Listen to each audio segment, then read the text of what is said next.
Diante da palavra de Deus essa manhã, eu quero partilhar com você uma mensagem que eu creio que vai preencher talvez algumas lacunas na sua mente a respeito do seu chamado. Eu creio que ela vai te empoderar e te propelir para o cumprimento da vontade de Deus na sua vida. Nós estamos numa série chamada O Chamado. Começamos no domingo passado uma mensagem a respeito do primeiro chamado de Deus para um homem, uma mensagem chamada De Volta ao Jardim. Ela já está lá no nosso canal do Spotify, em breve vai subir no YouTube, provavelmente juntamente com essa. E hoje eu quero continuar o desenvolvimento desse ensino junto com você, introduzindo alguns tópicos importantes, estabelecendo alguns conceitos da palavra de Deus no meu e no seu coração, para que essa caminhada se torne um pouco mais clara. É verdade que muitas das perguntas que nós temos a respeito da vida com Jesus tocam a vontade e o chamado dele para a nossa vida. A maioria das perguntas, a maioria dos questionamentos que eu recebo dentro de uma conversa pastoral são questionamentos acerca do cumprimento do chamado de Deus. Como compreender qual é a vontade de Deus para a minha vida? Como ouvir a voz de Deus e compreender as direções que Ele tem para mim em cada estação da minha vida? Nessa manhã nós estabeleceremos alguns conceitos que vão clarear muito dessa caminhada. Eu tenho certeza que você vai ser edificado, amém? Você está com expectativa? Muito bem, estamos aqui no domingo, começando a semana da melhor forma, domingo, primeiro dia da nossa semana. É verdade que amanhã você começa a sua semana no trabalho, mas domingo é o primeiro dia da semana, amém? E nesse primeiro dia da semana, eu quero te empoderar para a sua segunda-feira, para que no seu segundo dia da semana, você inicie ele tendo a consciência do valor dele na sua vida. Falar do valor da segunda-feira parece um pouco estranho, né? Afinal de contas, muitos de nós vamos para a segunda-feira pensando, puxa, mais uma semana pela frente. Estamos começando mais uma semana, até chegar na sexta em 5 dias. Acontece tanta coisa, é cansativo, é verdade. Mas eu quero do fundo do meu coração que você não viva como alguém que só espera a sexta-feira chegar. Dentro do contexto corporativo, no mundo, no mercado de trabalho, existe uma cultura de adoração à sexta-feira, é ou não é? O famoso sextou, né? Postar foto saindo do trabalho, sextou. E parece que a semana da pessoa começou na sexta e ela só dura sexta, sábado e domingo. Parece que as pessoas muitas vezes carregam um fardo e que viver a vida de segunda a sexta é mais um peso do que uma bênção. Mas, meus irmãos, não foi para isso que Deus nos chamou. Porque Ele é Deus, Ele é Senhor na nossa vida, não apenas no final de semana. Ele é Senhor na nossa vida, não apenas aos domingos. Ele é Deus e as bênçãos dEle estão disponíveis todos os dias, de segunda a segunda, de domingo a domingo, amém? Então eu quero muito trabalhar nessa perspectiva de que a semana iniciar para você vai ser um motivo e uma notícia de grande alegria. É verdade que agora no culto pela manhã, abrindo um parênteses aqui, eu percebo uma alegria e uma disposição maior nas pessoas. Porque talvez no domingo, né, à noite, o horário emita aquela mensagem, puxa, já está acabando o dia, segunda já está começando, né, daqui a pouco, sai do culto tarde, tem que acordar cedo no outro dia. Então eu estou percebendo, talvez seja por isso, pela cultura matinal de São Paulo, né, que as pessoas têm um sorriso no rosto com maior facilidade. Não sei se é a luz do sol liberando vitamina D aí em você. O ar-condicionado também ajuda, né? Não sei o que é, mas eu acredito que esse período do culto tem facilitado para a gente poder desfrutar melhor. Eu tô tão feliz de no domingo passado ter visto, especialmente nesse mês de janeiro, que a gente está fazendo culto só de manhã. Domingo passado eu vi as pessoas saindo daqui, né, indo passear, vai para o parque passear, vai para o shopping passear em comunidade, vai rolando na Avenida Paulista, alguns foram para a Liberdade, vai ter comunhão com os irmãos, ainda pode desfrutar um pouco da parte da tarde, volta para casa, ainda está cedo, né? Não é bom isso? Eu sou suspeito, estou amando, tá? Culto domingo de manhã. Muito bem. Mas voltando, ainda que você compreenda que a segunda-feira, na verdade, é uma bênção na sua vida, começando pelo fato de que é mais um dia que o Senhor deu a oportunidade de você acordar, de ter dado ar em seus pulmões para você levantar, você teve fôlego de vida na segunda. Ainda que talvez você compreenda isso, Talvez você tenha vivido a sua semana de uma forma insatisfeita. E isso é um ponto importante para nós. A gente precisa refletir, porque de fato, ainda que você compreenda todas essas coisas que eu falei até aqui, pode ser que ainda assim você se veja com uma insatisfação completa na segunda a sexta, porque você não está satisfeito fazendo o que você faz. Ou seja, não é uma insatisfação do dia da semana, é uma insatisfação decorrente daquilo que você faz durante a sua semana. Obviamente, na palavra de Deus, nós temos a oportunidade de, na imagem de Deus revelada em Cristo Jesus e na comunhão com Ele, encontrarmos essa plenitude de contentamento. Não deveríamos necessitar de nada além de Cristo para estarmos satisfeitos. Mas foque no que eu estou falando aqui, fazendo um paralelo com o que nós fazemos na nossa semana, com o seu trabalho, com a sua rotina. Talvez ainda assim, ainda compreendendo esse conceito de contentamento em Cristo que está disponível, talvez ainda assim você se pegue insatisfeito com o que você faz. E esse é um dos grandes sinais de que talvez você não esteja fazendo o que você foi chamado para fazer. Eu não estou querendo aqui estabelecer uma doutrina de que você tem que amar todas as tarefas que você realiza, porque a gente vai para um outro extremo. É meio que o que a geração Z busca. A geração Z tem dificuldade de fazer o que tem que ser feito porque quer fazer só o que gosta de fazer. E não é por aí. Mas eu estou querendo chamar a sua atenção de fato para que você possa se autoexaminar e perceber a si mesmo. Porque talvez você esteja se dedicando, se esforçando, fazendo o que tem que ser feito, mas chegando no final do dia e tendo a imagem ou a mensagem de que nada faz sentido. Porque você está dedicando o seu tempo, investindo o seu esforço em algo que não tem a ver com o seu propósito.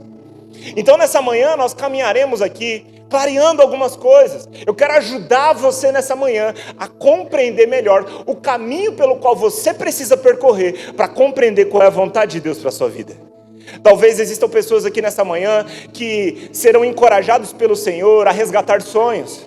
Talvez tenham pessoas aqui nessa manhã que serão encorajadas pelo Senhor a entrar em portas que o Senhor tem aberto e a deixar lugares que você talvez tenha feito para si mesmo. Eu creio que enquanto a gente caminha, você será empoderado nessa manhã. Então lá em 2 Coríntios no capítulo 5, verso 18, a gente já vai fazer a leitura desse texto. Eu quero estabelecer um primeiro conceito com você nessa manhã. Nessa manhã nós falaremos sobre chamado, dons e propósito. O título dessa manhã, inclusive, é Chamado, Propósito e Dons. Se você está anotando, anote isso. É uma manhã de ensino. Eu vou discorrer contigo de modo temático para poder te ensinar a respeito da diferença de cada um desses conceitos. E o meu principal ponto contigo aqui não é te fazer estar apegado à nomenclatura que eu vou usar para poder te ensinar o que eu quero te ensinar, ou que a palavra de Deus tem a nos ensinar, mas que você esteja compreendendo o conceito que está por trás disso, ok? Então nós falaremos sobre chamado, repita comigo, chamado, propósito e dons. E aqui em 2 Coríntios no capítulo 5, versículo 18, nós veremos uma palavra que o apóstolo Paulo escreve a essa igreja de Corinto a respeito do nosso chamado em Cristo Jesus. Repita comigo, chamado em Cristo Jesus. Ou seja, esse chamado é um chamado para aqueles que estão em Cristo Jesus. E estar em Cristo Jesus é o primeiro chamado para o homem. Então, se você não esteve aqui na semana passada, eu quero te lembrar que após a queda da humanidade em Gênesis no capítulo 3, a Bíblia diz que Deus ele vem ao jardim e chama Adão. A Bíblia diz que Deus fala, Adão, onde é que você está? Esse é o primeiro chamado de Deus para o homem. É a primeira menção da palavra chamado na Bíblia. Deus chamando o homem para o relacionamento. Deus chamando o homem para o lugar que havia sido perdido.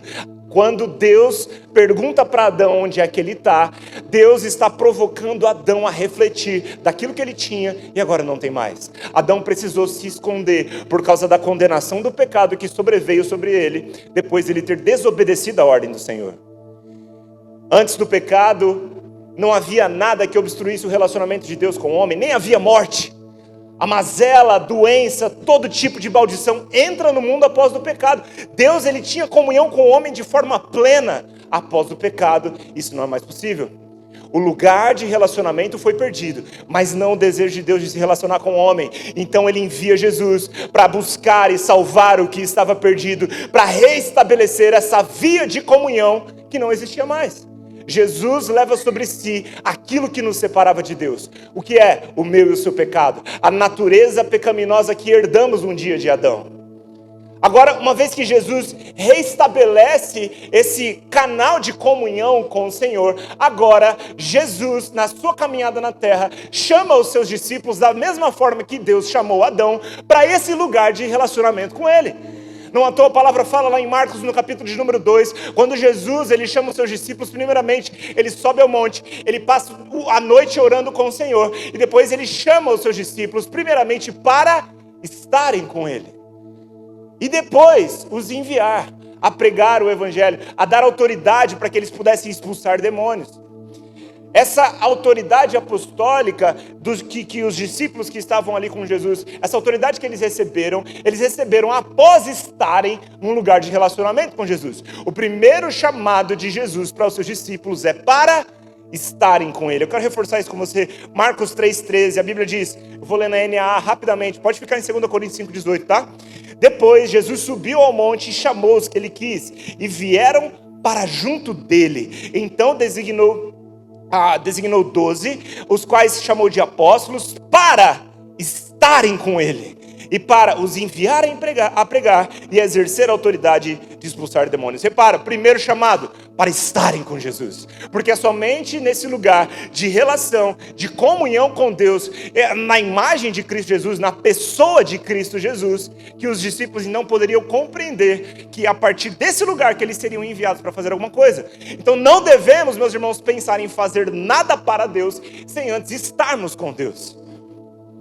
Amém? Falamos sobre isso, esse foi o foco da mensagem do domingo passado. Agora, uma vez que nós estamos com Cristo Jesus, uma vez que nós temos comunhão com Ele, uma vez que nós compreendemos aquilo que Ele fez por nós, é impossível querer reter essa mensagem só para nós. Se você compreende verdadeiramente o que Jesus fez por você, você sabe que o que Ele fez não foi só por você. E sabendo que o que Ele fez foi tão grande e que não foi só por você, você precisa anunciar isso para outras pessoas. Existe uma frase que diz que o Evangelho é um mendigo contando para o outro aonde encontrou pão. Nós estávamos destituídos da graça, da glória de Deus.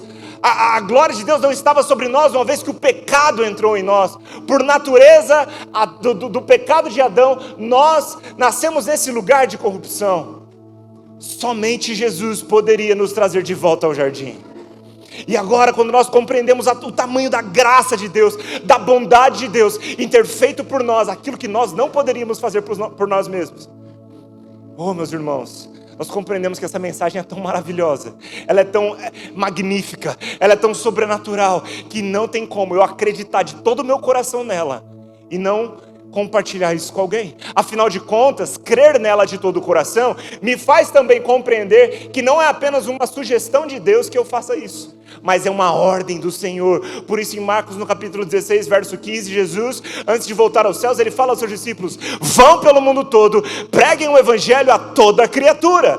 Mateus no capítulo 18, verso de número 28, a Bíblia diz, Mateus 28 e 18, a Bíblia diz que Jesus falou aos discípulos: toda a autoridade foi me dada nos céus e na terra, portanto, vão, façam discípulos de todas as nações, batizando em nome do Pai, do Filho e do Espírito Santo. E ali no final desse capítulo existe uma mensagem muito, muito preciosa para nós. Ele diz: e eu estarei com vocês até a consumação dos séculos.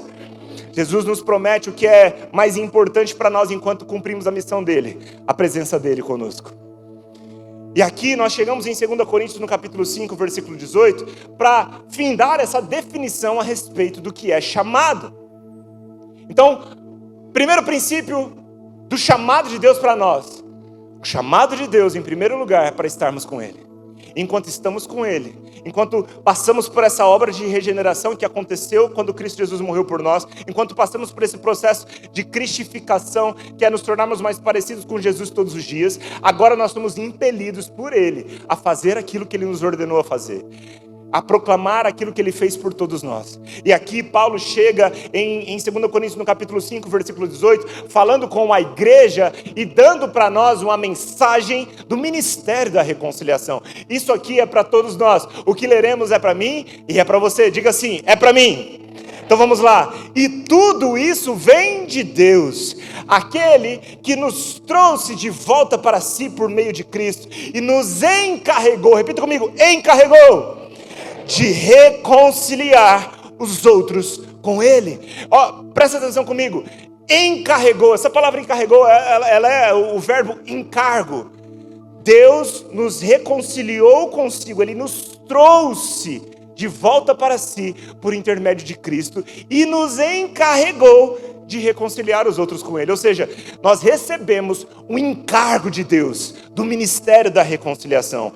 Pois em Cristo, Deus estava reconciliando consigo o mundo, não levando mais em conta os pecados das pessoas. Ele nos deu essa mensagem maravilhosa de reconciliação. Passa comigo que eu quero continuar lendo.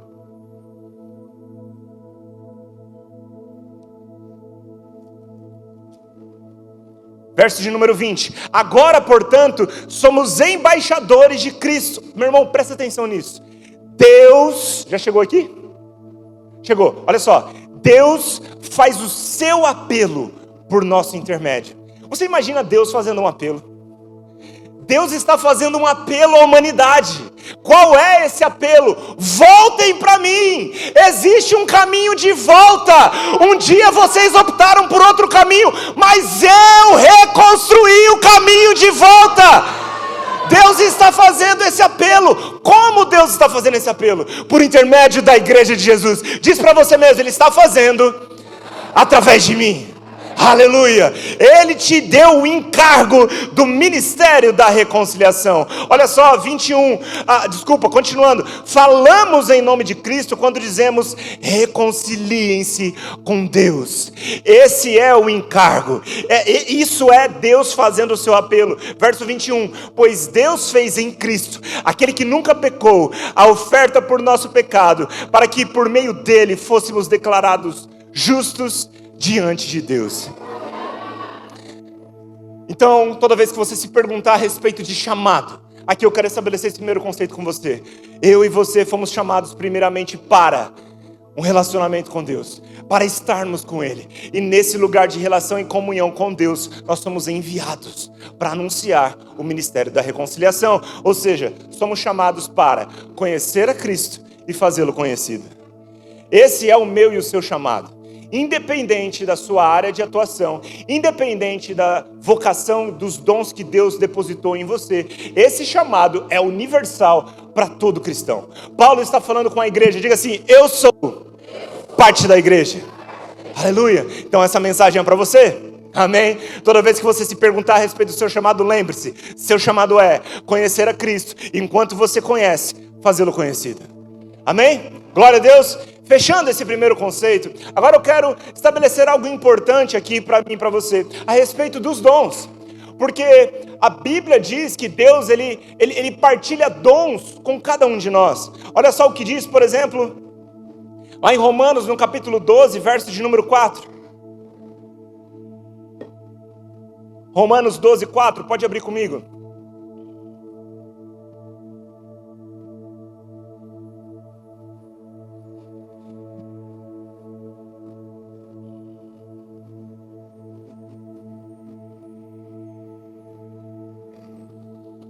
Quem chegou lá diz amém.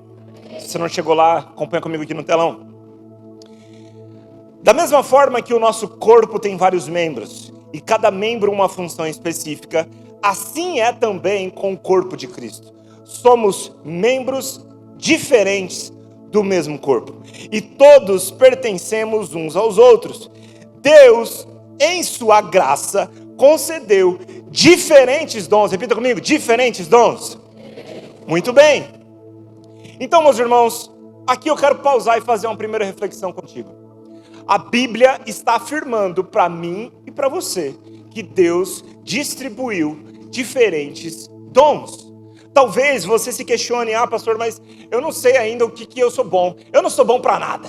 Eu não sirvo para nada. Talvez você esteja, de fato, meus irmãos, sendo dominado por um pensamento de complexo de inferioridade. O primeiro passo é você compreender quem você é em Cristo Jesus. A partir do momento que a sua identidade é definida por Ele na palavra de Deus, você reconhece que você tem valor para Deus. Porque Cristo Jesus não morreria por pessoas que não têm valor algum. O sangue dele foi derramado para resgatar pessoas que Deus valoriza. Você não é o centro do objetivo da vida. Você não é o centro de Deus, tá? Também vamos aqui trazer para um ponto de equilíbrio, porque nós não compactuamos com esse pensamento antropológico, que diz que o homem é o centro da humanidade. Essa filosofia vã não é o que a palavra de Deus diz. Deus é o centro, Ele é a razão de todas as coisas, Ele é o princípio, o fim, Ele é o alfa, o ômega, o Pai da eternidade, o príncipe da paz. Todas as coisas foram feitas por meio dEle e para Ele, amém? Contudo, Deus escolheu você para anunciar essa mensagem de reconciliação. Você tem importância para o Senhor. Afinal de contas, se Ele não desejasse se relacionar contigo, Ele nem teria enviado Jesus. Você entende o seu lugar de importância? Ok? Você não é o centro de tudo, mas você tem o seu lugar de importância para o Senhor. E uma vez que Deus ele te criou nessa terra, Ele não te criou para você viver ocupando 1 metro quadrado de terra, casar com alguém um dia, ou talvez não casar, crescer, reproduzir, ter dinheiro e morrer. Que vida vã seria se tudo se resumisse a isso? Deus nos fez para algo maior. Ele nos criou para um objetivo maior. Meus irmãos, eu não sei você, mas sempre que eu me pego diante da morte de alguém, sabe o que é morte? A palavra morte significa separação. Separação de quê, pastor? Separação de um corpo corruptível que um dia fale, de um espírito que é eterno. Quando nós estamos diante de um caixão com alguém dentro, a gente tem dificuldade de compreender porque somos eternos espiritualmente falando. Então ali existe um conflito do anseio pela eternidade que o Senhor depositou em você, como dito em Eclesiastes 3:10, e esse anseio que está no seu espírito, com a sua mente que não consegue compreender a eternidade. Faz sentido? Então por isso nós somos pegos nesse conflito. E agora? Eu sempre me pego pensando, onde é que eu estava antes de eu estar aqui? Minha mente não consegue compreender, mas espiritualmente falando, nós fomos feitos à imagem e semelhança de Deus. E Deus é Espírito, e Deus também é eterno. Ele nos criou para vivermos eternamente com Ele. Mas o caminho de eternidade com o Senhor só existe por intermédio de Cristo. Uma vez que você compreende essas coisas, você também vai ressignificando muitas coisas que acontecem na nossa vida, que tentam minar o entendimento de que estamos aqui para um propósito. Eu creio que essa geração, mesmo que muitos ainda não tenham conhecido Jesus, eu creio que a minha geração e a geração mais nova tem compreendido cada vez mais, ou tem não aceitado viver sem uma causa maior. Muitos não compreenderam ainda qual é essa causa, não compreenderam que vieram de Cristo e precisam voltar para Ele, mas não estão satisfeitas em viverem sua vida de qualquer modo, sabe, apenas de modo a viver, crescer, reproduzir, ter filho, ganhar dinheiro e morrer. Até por isso que muitas pessoas conseguem abraçar a causa que o Estado Islâmico está dando para muitos jovens lá no Oriente Médio, de amarrarem uma bomba em volta da sua cintura e morrerem. Por quê? Porque eles apresentam uma causa para se viver. Agora, uma vez que você compreendeu que a sua causa é a causa de Cristo, você também precisa entender que Cristo Jesus compartilhou dons para que você possa viver segundo a vontade dEle. Então toda vez que você pensar, eu não sirvo para nada, não tem nada que eu sou bom, primeiro você precisa refletir, a palavra de Deus está mentindo, porque a Bíblia diz que Ele distribuiu dons, a Bíblia diz que Ele compartilhou dons. 1 Pedro no capítulo 4, versículo 10, a Bíblia diz, Deus concedeu um dom a cada um. Então, ou a Bíblia está mentindo, ou você ainda não entendeu qual é o dom que Deus te deu. Qual que é mais fácil? Qual que é mais provável? Diga para mim. Toda vez que você se questionar, será que eu sou bom para alguma coisa? Lembre-se, Ele não é homem para que minta, nem filho do homem para que se arrependa. Ele deu dons para cada um de nós. Você tem algo que Deus compartilhou contigo, que visa o cumprimento de um propósito aqui. Amém? Você está comigo ainda? Esse dom, ele está diretamente relacionado ao ofício ao qual Deus te chamou para ser usado nessa terra. Olhe para dentro de si e na sua comunhão com Cristo Jesus, né? Porque quando eu falo para olhar para dentro de si, não é para você olhar para um lugar vazio. Quando eu falo para olhar para dentro de si, eu estou dizendo para você olhar para quem está dentro de você, que é Jesus, que vai te apresentar a sua identidade e o que Ele te chamou para fazer. Volto a reafirmar a passagem que Pedro confessa a Jesus. Jesus pergunta: quem os homens dizem que eu sou? E aí Pedro se levanta ousadamente e diz: tu és o Cristo, Filho do Deus vivo. Naquela revelação que Pedro teve de Cristo Jesus, Jesus olha para ele e diz: eu digo que tu és Pedro. Ou seja, quando nós compreendemos quem Cristo é, nós automaticamente temos dele o apontamento de quem nós somos. Na sequência ele diz: e sobre essa pedra eu edificarei a minha igreja, e as portas do inferno não prevalecerão contra ela. Quando eu entendo quem eu sou em Cristo Jesus, eu também compreendo o comissionamento que Ele me deu, e o empoderamento que Ele me deu para tal comissionamento. Quem está comigo ainda? Muito bem. Então, meus irmãos, basta você olhar para o lado. Às vezes a gente tem mais dificuldade de compreender sobre nós mesmos, e a gente tem uma maior facilidade de compreender sobre os outros. É nítido, meus irmãos, que tem pessoas que têm um dom, por exemplo, para empreender. Tem pessoas que olham para qualquer coisa e elas conseguem ver um negócio. Elas conseguem ligar os pontos de um negócio de uma forma muito mais fácil do que outras. E dom é algo, o dom partilhado por Deus é algo que é irrevogável. Não tem como você deixar de ter.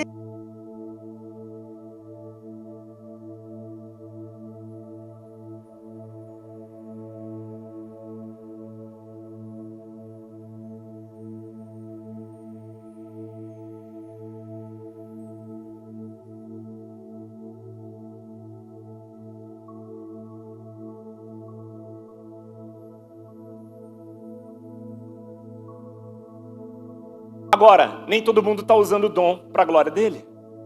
Tem pessoas que receberam o dom. Gente, o que tem de profeta profetizando iniquidade no mundo? Não está escrito. Pessoas que foram chamadas para profetizarem. Pessoas que foram ungidas, sabe? Que receberam um dom do Senhor para serem usadas de uma forma tão linda, mas que estão usando o seu dom não para a glória dele. Quem está comigo ainda? Tem pessoas que têm vocação artística, conseguem enxergar o belo em coisas que outras pessoas não conseguem enxergar. Tem uma maior facilidade para perceber as coisas. Pessoas que têm dom para ensinar, conseguem tornar tudo mais fácil para o entendimento de outras. Eu digo que o pastor, ele precisa fluir, né, desenvolvendo esse dom, porque existe uma piada no campo teológico que diz que o teólogo é explicar algo difícil de uma forma que ninguém entende. Mas, na verdade, o o papel de alguém que ensina é tornar uma coisa difícil de fácil compreensão. Tem pessoas que têm dom para isso, têm facilidade para isso. Talvez seja você e você ainda não compreendeu. É muito mais fácil a gente compreender o dom que o outro tem. Mas quando você tem uma vida de comunhão com Cristo Jesus, você começa a compreender que nesse caminho de obediência à voz de Deus, você vai tocando e desenvolvendo coisas que de fato você foi chamado a fazer. A sua segunda-feira não precisa ser triste, se você compreender por que você foi criado, por que você está aqui, o propósito pelo qual Deus te estabeleceu aqui. Amém? E lembre-se comigo, uma coisa importante: o dom, ele foi feito para servir alguém. Lembra que o chamado, ele é um encargo. Esse encargo, ele denota um trabalho. O dom visa servir o outro. Olha só o que a gente acabou de ler aqui em Pedro. Deus concedeu um dom a cada um e vocês devem usá-lo para servir uns aos outros. Aqui eu quero deixar uma dica muito importante com você. Primeira coisa para você começar a descobrir quais são os dons que Deus te deu, porque esses dons estão conectados à forma que Ele vai usar você para cumprir esse chamado universal. Quem está comigo? Uma dica importante, primeiramente, comunhão com Deus. Comunhão com o Senhor. Quando você compreende quem Cristo é, Ele aponta para você a sua identidade. É só nesse lugar de intimidade que isso acontece. Não tem como eu fazer isso por você. você tem que ir compreendendo o que Ele fez por você e valorizar esse lugar de relação com Ele. Agora, número 2, que é uma dica: sirva na igreja local. Se envolva na igreja local. Talvez a sua perspectiva de servir ainda não foi redimida no campo do seu trabalho lá fora, mas talvez seja muito mais fácil de você compreender essa perspectiva dentro da igreja. Enquanto você serve, você começa a perceber dons que Deus depositou sobre você, que te faz ter uma predisposição muito maior para uma facilidade que outro não tem. Quantas pessoas, eu não sei te dizer o número, mas foram muitas pessoas, que ao longo desses 10 anos de ministério, onde eu e minha esposa temos tido a oportunidade de acompanhar pessoas, de ajudar pessoas, de estar com pessoas, quantas pessoas que nós vimos descobrindo os seus dons e o propósito pelo qual Deus plantou elas nessa terra, enquanto elas serviam na igreja.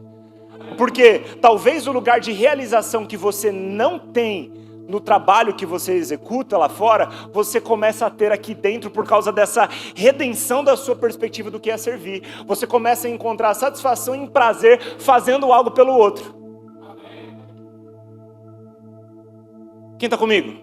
Eu não estou falando aqui sobre um chamado para um dos 5 ofícios ministeriais. Eu não estou falando aqui sobre você ser um pastor, um mestre, um apóstolo, um evangelista ou profeta. Não é isso. A gente vai falar um pouco mais sobre isso na semana que vem. Eu estou te falando sobre você ser um cristão que faz o que a Bíblia diz quando Pedro escreve para a igreja. Deus deu um dom para cada um. Use isso para servir ao outro. E esse servir ao outro, obviamente, não deve se limitar ao contexto de igreja. Você serve ao outro com o que você faz lá fora, uma vez que você compreende o seu chamado, o dom que Deus deu a você e o propósito pelo qual Ele te chamou. E a gente já vai entrar no propósito aqui.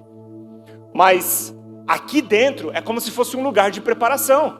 Aqui é onde o exército se prepara. E nesse lugar de preparação, o melhor lugar para você descobrir os dons que Deus te deu. Se envolva no voluntariado dessa igreja. Eu posso dizer que eu sou muito feliz em participar de uma comunidade de irmãos onde cerca de 80% da membresia está envolvida no voluntariado. É muito legal isso. Isso significa que essa mentalidade de servir, de voluntariado, de fazer algo pelo outro, ela está muito bem difundida na igreja. Eu me alegro com isso. Mas se você talvez está chegando aqui, ainda não é membro da igreja, em breve você vai ter a oportunidade de fazer classe de membresia, amém? A gente vai começar a divulgar a próxima classe em breve, vai acontecer no final do mês de fevereiro. Mas você que já é membro e ainda não está envolvido no voluntariado, eu quero te encorajar a se envolver, a servir. Tem muitas áreas, tem muitas formas de você servir alguém aqui dentro, amém? Faça algo pelo outro e descubra mais sobre si mesmo. Porque enquanto você revela Cristo para o outro, você começa a ver a forma como Cristo Jesus te chamou para ser usado aqui nessa terra. Quando você faz algo em nome de Cristo a alguém, você extrai dele a capacidade para fazer algo pelo outro. Os seus dons começam a ficar mais nítidos. Você começa a descobrir mais sobre você. Ok, existem ferramentas lá fora que podem nos ajudar também. Faça um teste vocacional, sabe? Mas cumpra esse pré-requisito. Se pergunte: eu tenho comunhão com Deus? Eu conheço quem Cristo é? Porque se sim, você vai descobrir ainda mais sobre quem você é. Segundo, eu estou envolvido, eu estou servindo alguém de alguma forma. Porque se eu não encontro prazer para servir alguém lá fora, no mínimo eu deveria fazer isso aqui dentro. Amém? Glória a Deus. Está bem estabelecido chamado e dons? Então caminhemos para um encerramento nessa manhã, falando sobre propósito. Eu disse que essa era uma manhã de ensino. Você está aprendendo algo? Muito bem, está sendo encorajado também? Agora vamos falar aqui sobre propósito. Propósito nada mais é do que a forma como Deus vai cumprir o chamado mediante os dons que Ele te deu. Talvez eu tenha dons parecidos com os dons que o pastor Gabriel tem. E nós temos universalmente como igreja o mesmo chamado, que é reconciliar o mundo com Deus. Mas talvez Deus desenhou um caminho para mim que não tem nada a ver com o caminho que Deus desenhou para ele. Isso é o propósito. Eu tenho um propósito em Deus. E esse propósito foi dado por Ele. Assim como ele diz ao profeta Jeremias no capítulo... Assim como o profeta Jeremias declara que Deus disse a ele, no capítulo de número 1, versículo de número 5, na NVT eu leio para você: eu o conheci antes de formá-lo no ventre de sua mãe. Olha só o que o Senhor está dizendo. O Senhor disse a ele aqui: eu te conheci antes de você estar no ventre da sua mãe. Talvez você pense que você é fruto do relacionamento do seu pai e da sua mãe. E sim, Deus ele não está engravidando virgens nesse tempo, porque a virgem que precisava engravidar já ficou grávida. O menino já nasceu. Jesus já veio, já cumpriu o propósito dele. Então, sim, seu pai e sua mãe participaram desse projeto, mas que nasceu no coração de Deus. Deus é o autor desse projeto. Ele é o arquiteto desse projeto chamado você. Ele conheceu você antes de você estar no ventre da sua mãe. Quando você veio para o ventre da sua mãe, o mundo soube que você estava vindo. Aí o seu pai e a sua mãe falaram: vamos dar um nome para ele. Vamos pensar como é que ele vai chamar. Como é que vai ser o nome dela. Mas Deus já sabia de todas as coisas. Deus arquitetou esse plano. Você não é uma obra do acaso. Você não é um acidente. Por mais que tentem dizer para você que talvez um dia você não tenha sido desejado por homem ou mulher desse mundo, Deus desejou a sua vida. A sua vida não é um acidente. Você não é uma obra do acaso. Deus te formou antes de você estar no ventre materno, porque homem nenhum tem capacidade de dar vida a alguém. O fôlego de vida que um dia foi soprado sobre você, foi Deus quem deu. Você é um projeto de Deus. Você é uma obra de Deus. Ele te conheceu antes desse mundo te conhecer. E graças a Deus que pela palavra nós podemos compreender isso. Pela palavra nós podemos entender quem somos, o que temos, o que podemos, por quem fomos criados, a quem voltaremos, como chegamos a Ele. Aleluia. Você não precisa mais ficar caminhando de forma aleatória. Você não precisa mais sobreviver. Você pode viver plenamente a vontade do Senhor para a sua vida. Glória a Deus. Então essa palavra de Deus a Jeremias destaca como Deus já tinha um propósito específico para Jeremias, mesmo antes do seu nascimento. Ele nos mostra intencionalmente que Deus tem também um plano único para as nossas vidas. Porque na continuidade, depois de dizer que ele já conhecia Jeremias, antes de formá-lo no ventre da sua mãe, ele diz: antes de você nascer, eu o separei e eu o nomeei para ser meu profeta às nações. Deus já tinha um desígnio a Jeremias. Deus já tinha um papel para que Jeremias cumprisse nessa terra. Deus havia escolhido Jeremias para boa obra nesse tempo, assim como eu e você. Quem está comigo ainda? Eu me lembro de uma coisa que eu quero compartilhar com você, um testemunho pessoal. Quem conhece um pouco da minha história, e a membresia já ouviu 50 vezes, então eu vou contar para os visitantes, tá? Eu não venho de um lar cristão. Meus pais não eram cristãos, meus irmãos não eram cristãos, não tinha amigos cristãos. Eu recebi Jesus com 16 anos, quando um homem foi consertar a máquina de lavar dos meus pais, pregou o evangelho para mim lá em casa. Na época, meu desejo era ser jogador de futebol. Eu morei dos 12 aos 18 anos em várias cidades, correndo atrás da bola por aí. Na época, inclusive, eu estava de férias na casa dos meus pais. Então, quando eu volto para cumprir ali a minha carreira, que eu estava buscando ser um jogador de futebol, eu começo a procurar igrejas, e naquele dia, algo mudou dentro de mim. Então, o meu desejo por entender o que Deus tinha para mim aumentou muito no meu coração, me impeliu a querer descobrir quem Cristo era e o que Ele tinha para mim. E à medida que eu comecei a conhecer Cristo Jesus, eu fui compreendendo que talvez não fosse esse o propósito dele para a minha vida. Embora Ele tenha me encontrado nesse lugar, embora Deus use todas as coisas para cooperar para o bem daqueles que o amam, embora Deus ele pode usar inclusive qualquer desgraça para ser transformada em graça, eu comecei a compreender que embora Deus tivesse me alcançado enquanto eu estava fazendo aquilo, talvez não fosse aquilo que Ele queria que eu fizesse pelo resto da vida. E aqui eu quero definir um ponto com você. O propósito ele não flui por linhas, digamos, regulares, no sentido de que você tem que nascer fazendo a mesma coisa que você tem que estar fazendo quando você morrer. Entende? Existem fases, existem estações da nossa vida. Existem momentos que talvez, segundo a vontade de Deus, nós estaremos fazendo algo que durante um determinado período de tempo vai fazer muito sentido, porque você obedeceu à voz de Deus, você estava cumprindo a vontade de Deus para aquele tempo, mas talvez chegue um momento que aquilo vai parar de fazer sentido para você, porque Deus está te chamando para uma outra coisa. Não é que aquilo era bom e passou a ser ruim. Não é sobre algo que era lícito ter passado a se tornar ilícito. Se for ilícito, está muito claro, porque na palavra de Deus, você sabe que Deus não compactua com o pecado. Tá? Então, se você estiver em dúvida, se Deus quer que você continue fazendo o que você está fazendo, e você está fazendo algo que é pecado, Deus já está falando. Deus não deixa de falar com quem lê a Bíblia, amém? Voltando. Eu comecei a caminhar, a conhecer a Cristo. No meu coração, aquilo que eu estava fazendo começou a parar de fazer sentido, embora aquele sonho não tenha morrido dentro de mim. Sabe, eu continuei jogando por alguns anos ainda, até que chegou um momento decisivo da minha vida, em que eu entendi que Deus estava fechando essa estação e me trazendo para uma outra. Outro dia eu conto com mais detalhes desse episódio, tá? Mas eu quero te contar um outro. Quando findou essa estação na minha vida, e eu aprendi como ser guiado pelo Espírito Santo, inclusive essa é uma das mensagens dos próximos domingos. Tá? Eu vou falar com você na próxima semana com o tema sagrado ou secular. Eu estou com muita expectativa no meu coração. Eu vou fechar essa série falando sobre como ser guiado pelo Espírito Santo. Todas essas coisas, elas convergem para o cumprimento da vontade de Deus na sua vida. Não tem como você viver a vontade de Deus sem você ouvir a voz de Deus, amém? Então eu já estava numa outra estação e aí eu estava trabalhando no banco. Deus abriu essa porta para mim. Deus abriu essa porta para nós e de fato foi quase que um milagre eu ter entrado lá.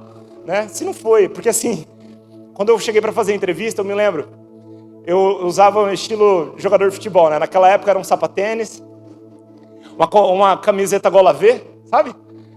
Correntinha assim, calça colada, meio colorida. Eu gostava de frequentar uns pagodes de vez em quando. Então você consegue fazer o paralelo de como eu era. Aí eu chego lá na minha entrevista no banco, gente. Meu Deus, eu não tinha um amigo que podia me ajudar naquele momento ali. Só gente engravatada, só gente bem vestida. Gente, tinha, assim, aquela era a etapa final do processo de seleção, né? Eu tinha passado por outras 2 etapas, que eram à distância. Aí eu chego no presencial, falei, pô, me dei mal, né? Já cheguei assim desse jeito. Tinha umas 50, 60 pessoas. 2 foram selecionadas. O pagodeiro estava entre elas. Só Deus para explicar isso. Não tem como. Eram todas pessoas mais velhas, muitos já tinham trabalhado em banco. Eu era lá, um menino, vestido de pagodeiro. Mas eu consegui me dar muito bem nas dinâmicas que aconteceram ali, né? E Deus abundou sobre mim com a graça dele. Entrei nessa estação. Na época, eu namorava com a Mari, aí, quando entrei nessa estação, eu me tornei, nós noivamos, eu acho que eu estava noiva, não tenho certeza. Mas foi o lugar que Deus usou para prover sobre nossa casa, para que a gente pudesse, por exemplo, pagar o nosso casamento. E lá eu estive por 5 anos, indo muito bem, desenvolvendo muito bem, estando em paz, fazendo o que eu estava fazendo, porque de fato eu já sabia que Deus estava me guiando para aquele lugar. Eu entendi como ser guiado pelo Espírito Santo naquele momento. Óbvio que tenho compreendido isso a cada dia, mas naquele momento eu já tinha entendido essa chave já tinha virado em mim. Estive por 5 anos lá. Eu era muito jovem, então eu consegui desenvolver muito bem, a galgar cargos na empresa, mesmo muito jovem. Quando eu tinha 24 anos, eu já ocupava um cargo de gerência de alta renda dentro da agência.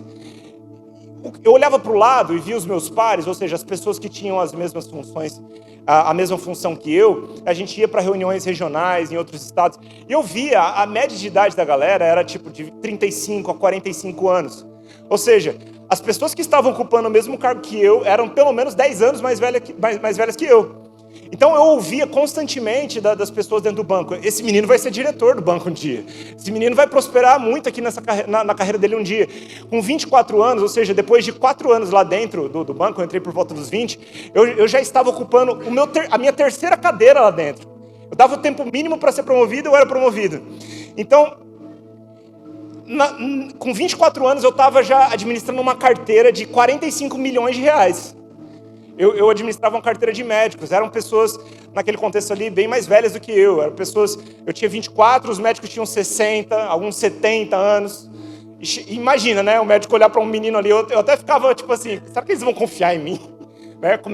Eu usava óculos, só terno, né? Tentei deixar fazer a barba crescer.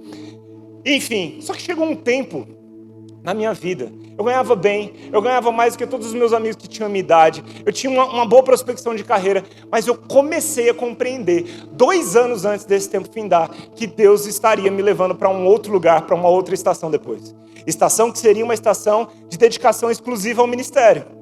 Ainda hoje o ministério não é a nossa fonte de renda principal. Naquele tempo nem tinha nenhum tipo de acordo com a igreja que eu servia, de que eu seria contratado pela igreja, nada do tipo. Eu e minha esposa começamos a receber um auxílio financeiro ano passado. E isso já foram muitos anos depois da data que eu estou te contando aqui. Eu já vou fazer 32. Então, assim, a dedicação exclusiva ao ministério, mas fazendo muitas outras coisas por fora, né? O meu tempo integral no ministério, mas fazendo outras coisas, né? Deus não tem nos abençoado, nós não vivemos de fotossíntese, né? Deus abriu outras portas financeiras para nós, onde a gente consegue prover e nos mantermos em missão. Nós temos casas de aluguel lá na nossa terra, temos terra que a gente arrenda, enfim. Não é o propósito aqui dessa noite, dessa manhã, mas só para poder contextualizar para você, porque você não fica assim, cara, esse cara vive de quê? Se ele não vive do ministério, né? Se a renda principal dele não é do ministério, como é que ele sobreviveu até aqui? Enfim, voltando. Tem janelas que a gente abre que a gente precisa fechar, não tem jeito, senão a gente deixa um monte de interrogação na cabeça das pessoas. Vamos lá, voltando aqui. Começou a chegar o tempo que não fazia mais sentido. Aquilo que fez sentido durante 3, 4 anos parou de fazer sentido. Pai, pastor, estava dando tudo certo. Estava dando tudo certo. Estava entrando dinheiro na minha conta, eu ganhava um bom bônus anual, eu tinha uma boa perspectiva de carreira, todo mundo falava que eu seria um sucesso lá no futuro no banco, que eu seria diretor do banco. Estava tudo muito bem, os meus amigos olhavam para mim, queriam entrar no banco. As mensagens que eu mais recebia dos meus amigos eram: como é que eu faço para fazer uma entrevista para entrar no banco?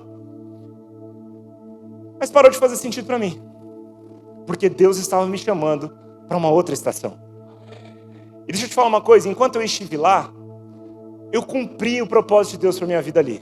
Fez parte de uma estação da minha vida. Ali, numa mesa de gerência de banco, Deus impactou muitas pessoas através da minha vida. Eu digo isso com humildade, sabendo o que Deus fez através de mim.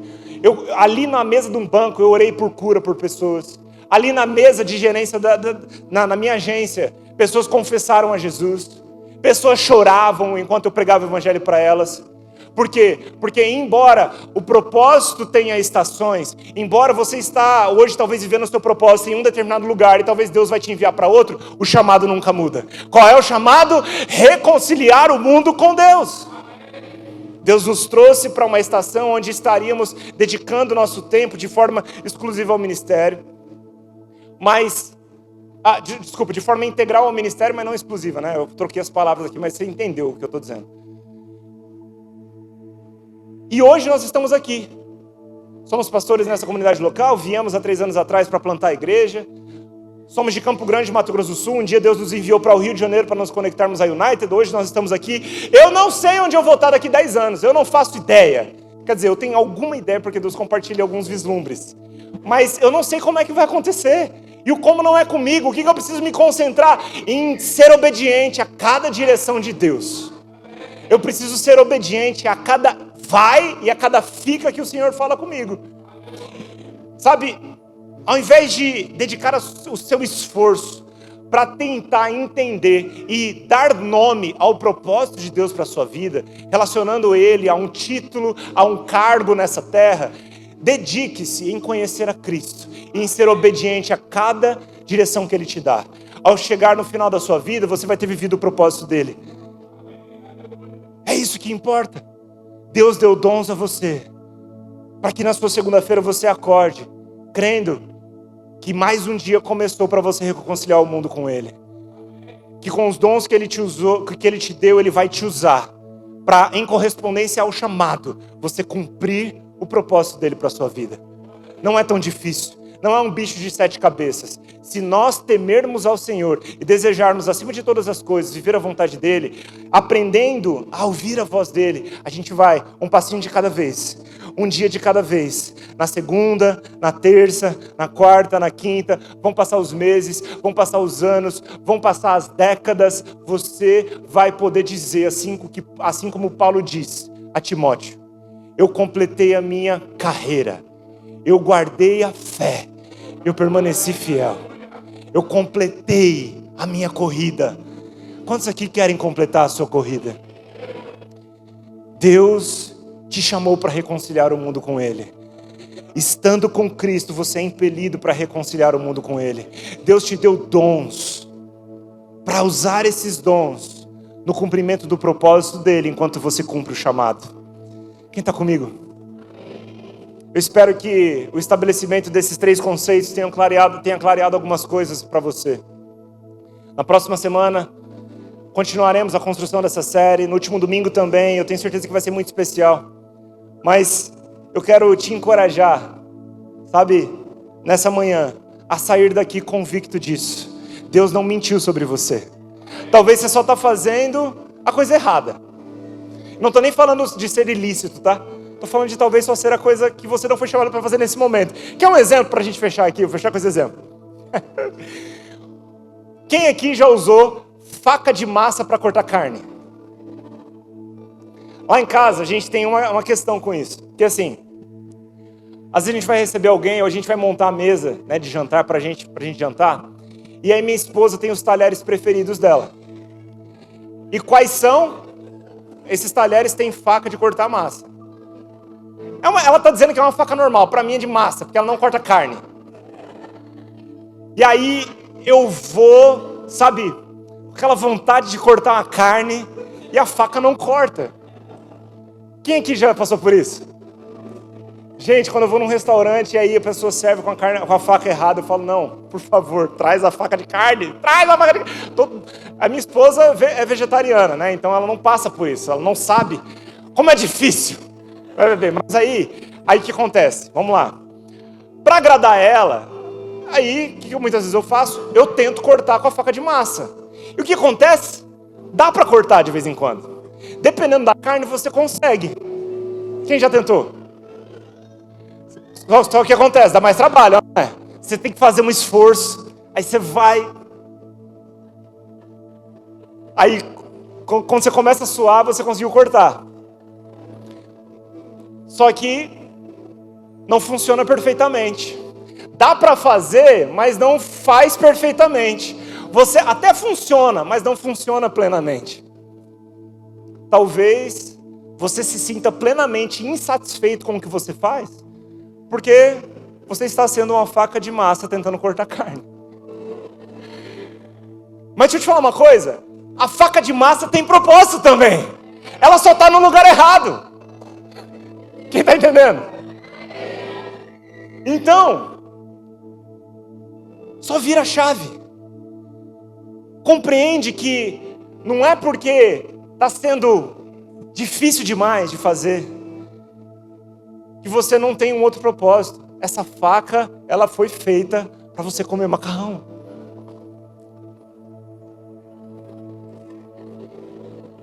O macarrão é com garfo e colher, né?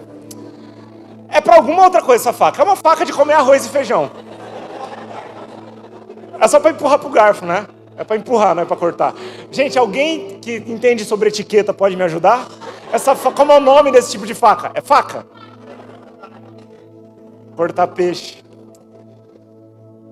Ainda bem que vocês estão me entendendo.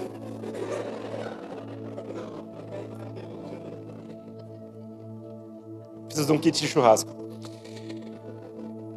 Mas é assim alguém fora do propósito. Talvez você tente e até consegue fazer uma coisa diferente do que você foi chamado para fazer, mas não funciona perfeitamente. Você se vê completamente insatisfeito no que faz. Para viver o propósito de Deus, eu vou fechar com isso aqui. Você precisa estar disposto a pagar o preço de fazer não necessariamente aquilo que é mais bonito, de fazer não necessariamente aquilo que está todo mundo fazendo. Você vai precisar estar disposto a pagar o preço de não trocar o que é necessário por aquilo que é conveniente. Você vai precisar estar disposto a disciplinar a si mesmo para você não optar pelo caminho mais fácil ao invés de ir pelo caminho certo. Deus te chamou para um propósito específico. Ele depositou dom sobre você.